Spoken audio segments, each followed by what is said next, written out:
Untuk menjaga ikatan tali silaturahmi antar pemerintah Kota Palembang dan masyarakat, Harnojoyo, Wali Kota Palembang, kembali melaksanakan safari subuh yang kali ini bertempat di Masjid Al-Hanif yang berada di Jalan Betawi, Kelurahan Lebong Gajah, Kecamatan Borang.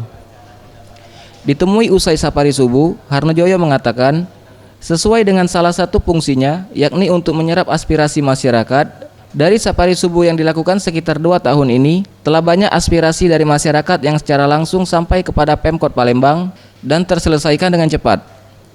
Selain itu, safari subuh ini saat ini telah menunjukkan hasil yang positif, di mana masjid dan musola semakin ramai ketika tiba waktunya sholat subuh. Senang sekali ramai masjid ini, ya. Mudah-mudahan tidak hanya dengan kehadiran kami ini masjid ini ramai, tapi seterusnya. Bahkan bukan sholat subuh tapi sholat yang lain. Mudah-mudahan program safari subuh kita ini betul-betul nanti akan menjadi budaya bagi masyarakat kita. Budayanya budaya ingin memakmurkan masjid ketika subuh. Kan namun pilihan subuh, ya, salah kalau subuh sudah baik, sholat waktu yang lainnya akan lebih baik.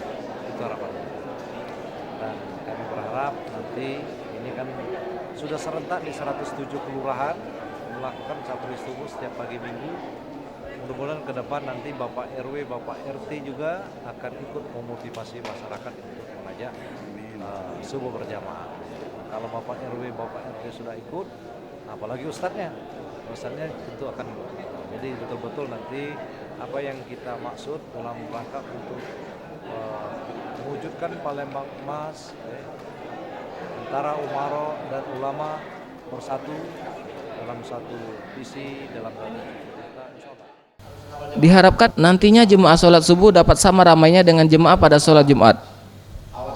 Dalam kegiatan safari subuh ini, Pemkot Palembang juga memberikan bingkisan dan juga sejumlah dana kepada pengurus masjid yang dapat dimanfaatkan untuk pembangunan masjid. Tim Liputan Sriwijaya TV.